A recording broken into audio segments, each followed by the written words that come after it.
I'm the co-founder of a executive coaching company called Genesis Advisors, but I'm also a professor of leadership and organizational change at the IMD Business School in Lausanne, Switzerland. And I'm probably best known for the book, The First 90 Days, about how to get up to speed in new leadership roles. hmm Awesome. Awesome. Okay. Lot to dig into there. How did you find yourself in executive coaching?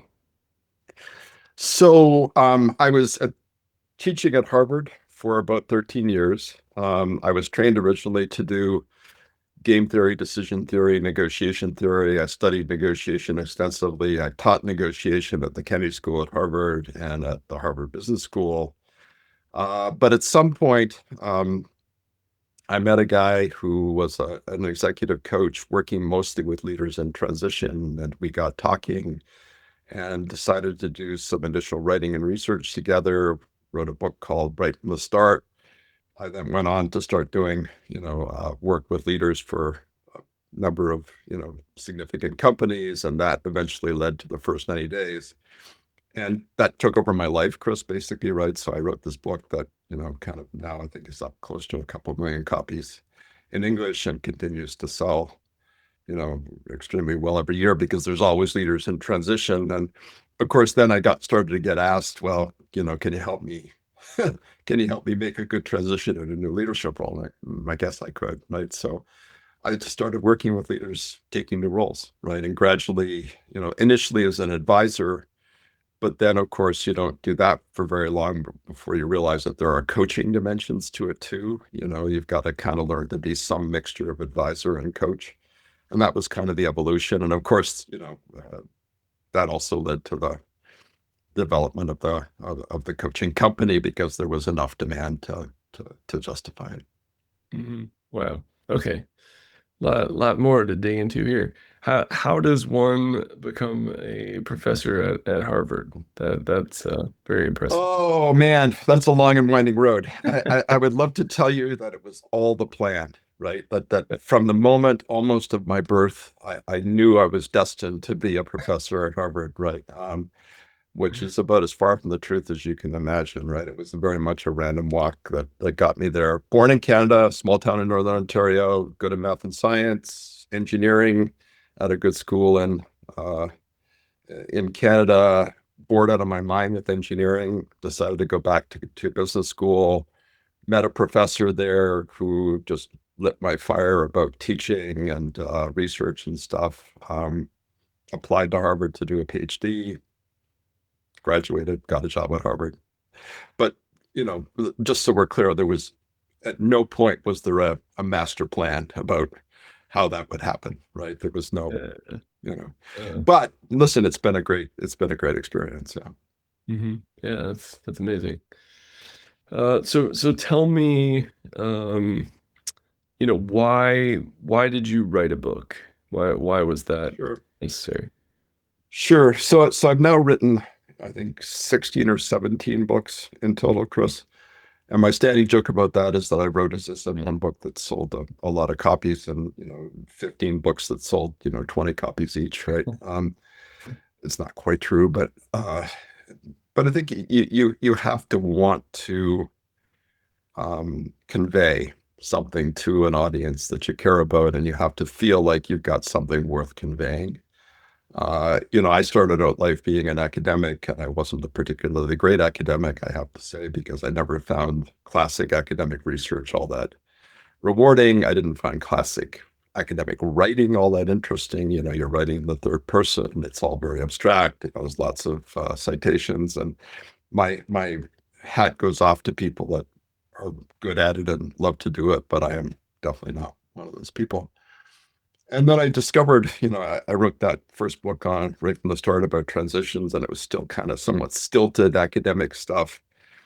And then I'm not exactly sure what happened, but I just started writing directly to my audience, right? I started writing in the second person, you. I started using modal verb constructions. I didn't know I was doing that at the time. I just started doing it, right? And all of a sudden, stuff just started flying off my fingers like crazy because I felt like I had a lot to say. And suddenly, writing just had this incredible energy and passion, and I would sit and I would write for hours about things. And so, yeah, it's just there's something about the process that I really love. I still love writing. Although, I know you're interested in AI, but AI has changed a lot about how we do writing. And I'm Mhm. not sure has added joy to the process, but it certainly added something interesting. But yeah, that was the basic impetus, right? And when I was younger, I would have books talk to me literally and demand to be written, right? Mhm. My wife and I are going to Paris next weekend, my birthday, and I once spent 3 days in a beautiful hotel in Paris between trips to Egypt and Belgium, when any sensible person would be out in this beautiful city doing things, sitting in a hotel room writing 2/3 of a book in 3 days. You were possessed. I was possessed. Yeah. And it's kind of like that. It's kind of like this that book was just it was wanted to be born, almost. So that's some of what the process kind of feels like. Wow. Okay. How does AI impact your writing? Look, AI is both a blessing and a curse at the same time, right? It's a blessing because if you have an idea, you can very quickly flesh out that idea into something interesting. You can write things in a tenth of the time it would take otherwise. Um, you can teach the AI to write in your style, right? I have a 10-page document that basically is about my writing style.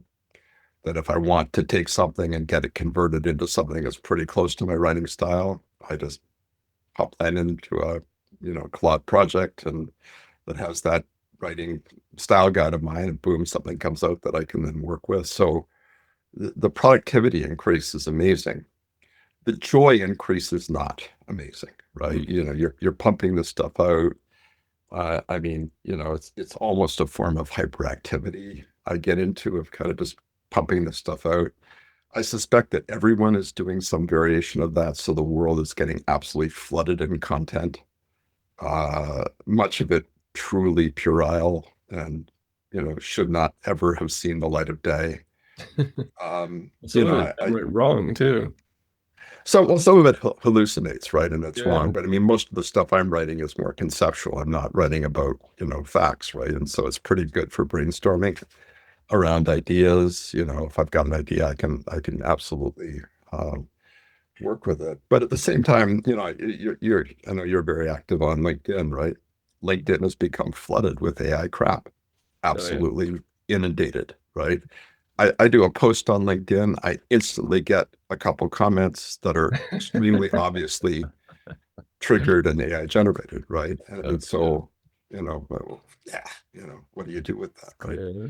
So Yeah. somehow volume has increased, but meaning and value has, I think, has and is declining fairly Yeah. precipitously, right? To the point where I'm actually not, I'm thinking about not writing as much anymore because I just, Oh, I'd rather get out and talk to people. I'd rather get out and speak. I'd rather get out and do almost anything than sit in front, with Claude and mhm. generate more stuff, if that Yeah. makes sense. I keep waiting for the day that a guest shows up and it's their AI avatar and they're like, you can just interview him. It'll be fine. Like, Oh man, I don't, has that actually happened to you? I'm Or you've had waiting that? for it. Yeah. I don't think it'll be long. Oh, I don't think it'll be long at all either. I was looking at a piece of software, system a couple of days ago that will create an AI coach version of you, right? And hi, it's Michael, I guess. I'm not sure. Maybe you really are an avatar. Maybe we're just living in a simulation and don't know it, right? I mean, maybe Yeah.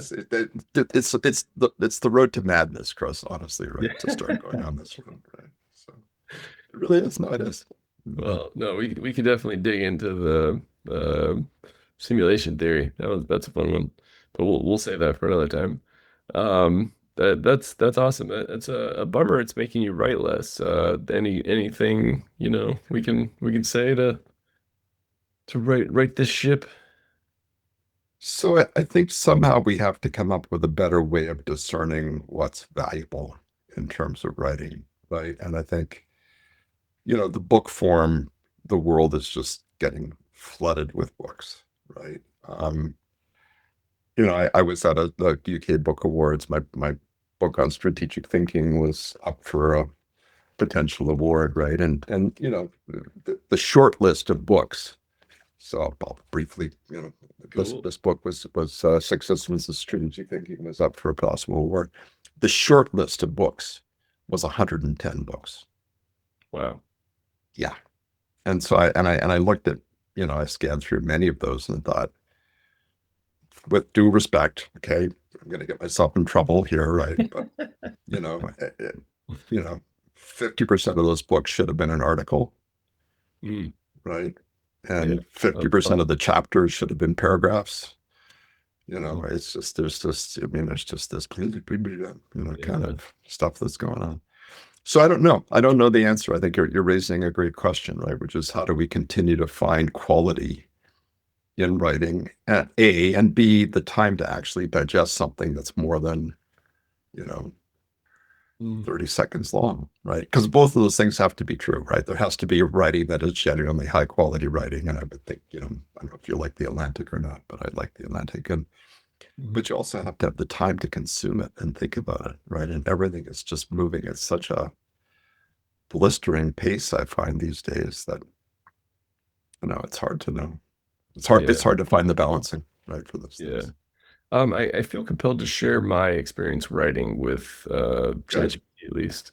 So I moonlight as a screenwriter. Like I love to Mm. write comedy screenplays, and you know, all I hear is you guys are dinosaurs. You're done. Like anything you thought was valuable that you contribute to the world is, this thing can do better. And I'm like, awesome. Like, let's go. Like, let's see what it can do. And I try, my company makes commercials. Like, we make AI video commercials. I'm like, okay, let's Mm. write some great commercials. Let's map them out. Let's tell me what it looks like. And I might as well be working with a preschooler. Like, Yep. it cannot write a joke. It cannot visualize what the camera should do. It can do the most generic slop lifetime, you know, TV movie versions. It can come up with some Yep. great ideas that I can then pick and then extrapolate myself and like, all right, I need a name for this. I need a situation for this. Amazing for that. But for actually doing what I need it to do, what I am best at, it is terrible. Yeah, yeah. So I think you're hitting the fundamental issue, Chris, right? Which is to what extent is this a technology, a tool that augments our ability to do good work as opposed to a replacement for it, right? Yeah. I mean, most of the stuff I've seen, I agree with you, is crap. But every so often you see a piece, I'm trying to remember what it was. Recently, I saw a 2-minute video that was clearly a whole series of about 10-second clips that had been constructed using Sora or something like that. And it was really quite brilliant, right? Now, I suspect there was a creative mind behind it Yes. doing all that stuff, Yeah. right? And so it's an amplifier, right? Is what the way you're saying is an ability as opposed to a replacement, right? And I largely experience the technology the same way, right? I largely experience the technology as something that amplifies my ability to do things, to be productive. I don't think we're at a point yet where it's really a replacement for truly creative people, right? It is a replacement for a lot of stuff, right? But it's not a replacement yet for truly creative people, right?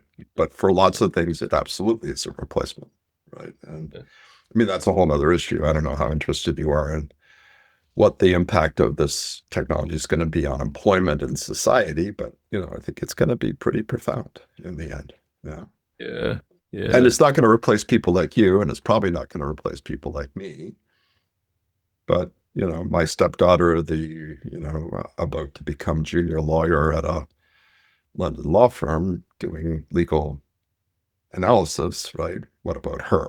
You know, Mm. I, I really wonder about things like that. Yeah, that is concerning. I don't think the current version of AI we have is capable of AGI, which could replace, most or all of us. Not I yet. that's Silicon Valley, you know, stock propping up propaganda. Yeah, no, I agree with you.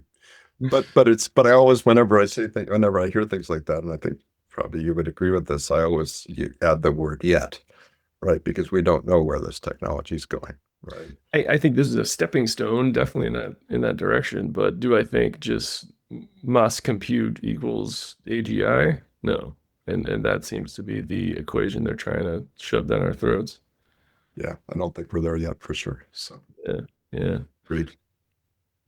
Awesome. So I'm curious, you wrote a book that seemed to just like possess you and force its way into the world.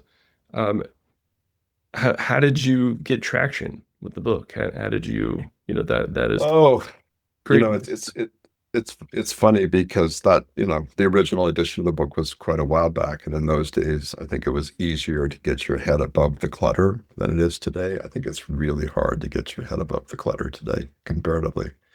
I think to do it, and I have some colleagues that at IMD that I see do it, you really have to be a master of social media today. Mm, I've got one colleague in particular who I think is just brilliant at this, and he runs a Substack, and his LinkedIn work, his Instagram work, his TikTok work is just absolutely masterful, right?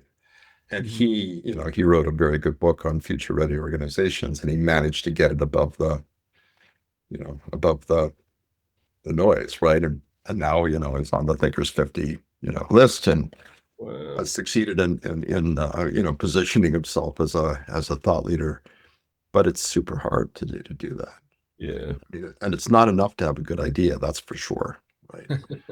No, it isn't. Yeah. Because there's so much noise out there, Mhm.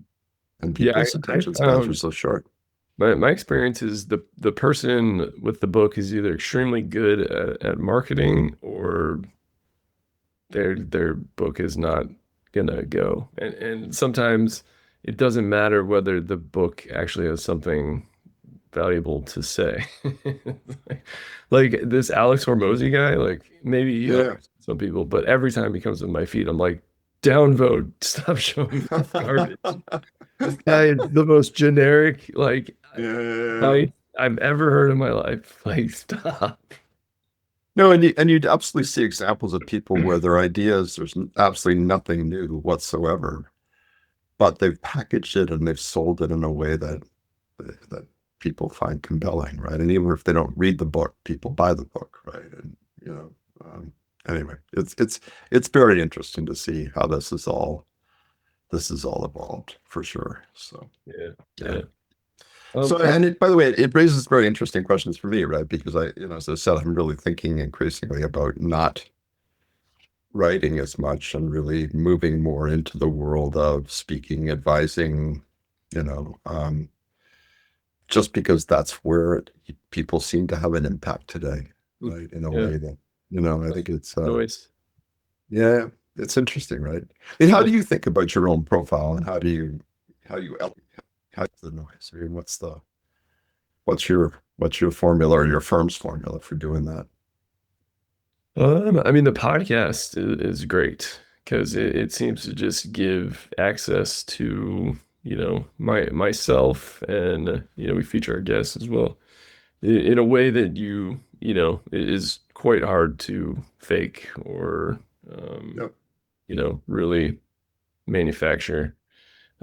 So, these interactions, this content we create, it really seems to come off just infinitely more genuine and you know Yeah. easy to swallow than blog post or a well constructed YouTube video. No, that's really great to hear, right? Because I have thought sometimes about whether podcasting could be something interesting to do, right? But Well, again, there are a lot of podcasts out there, right? So just the yeah. fact that you've established yourself as a brand doing a podcast, I think that's probably harder today than it was 10 years ago when you Oh yeah. started. So, Yeah. you know, Big time. Everybody and their mom has a podcast. yeah, that's what. So again, how do you kind of elevate yourself above Um, the noise in a situation like that? yeah, I mean that's the challenge.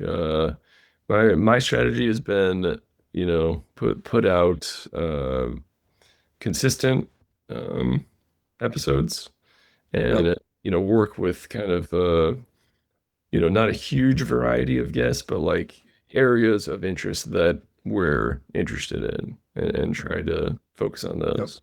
Um, I think focus is the key, right? For the podcasts that I listen to that I think are great, they tend to have a point of view and they tend to have some focus in what they do. And they tend to get great guests, right? That's the other thing, right? yeah, It's yeah, you yeah, know, I think the guest quality clearly is a part of the story, I yeah. think, you know.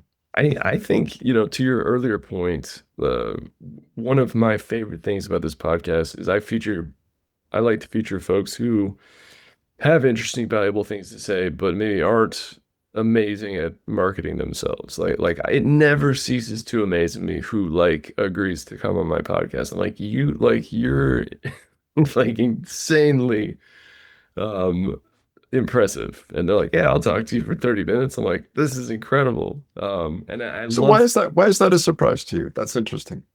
because they're just so accomplished and they maybe don't even know me, haven't even heard of my show, but they're willing to talk to me and share their experiences, and You know, that's that's interesting. and I love to. So just for the record, I knew enough about you to think we were going to have a decent conversation, right? So, you know, but for the Appreciate record, right?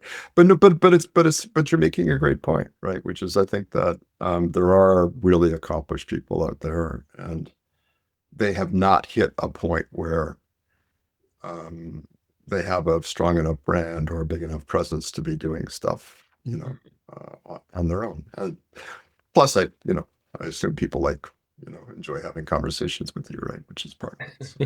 it. Yeah, hey, that doesn't hurt either. Michael, and unfortunately, we have to come to a close. Yeah, I have one final question for you. The name of the show, absolutely. take it in any direction you want. The question is, what are you working towards? Trying to help leaders deal with the current turbulence and the extraordinary challenges that they're facing right now. The mind-blowing nature of what reality is throwing at the people I work with every day and how to help them cope with it is the bottom line, basically. Yeah. Wow.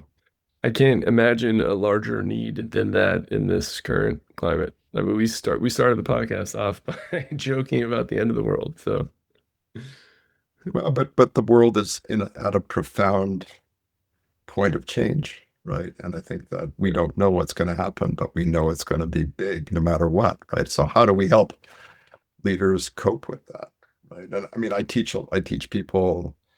I just finished doing a program for 40 senior leaders at IMD, right? And I see what they're struggling with, and there's nothing easy about it. mhm. Yeah, absolutely. Where can my audience find out more about you and everything you're working on? Sure, LinkedIn's probably the best place, right? It's just connect with me on LinkedIn. If you're interested, check out Genesis Advisors, which is the executive coaching company, or my profile at IMD Business School. Those are all good places to get Awesome. a sense of who I am. All right. We'll link all of those in the show notes. Michael, thank you so much for taking the time. It's a real pleasure. Pleasure to talk, Chris. Thank you. All right. And to all my listeners out there, thank you so much for tuning in. Keep on growing out there, everybody.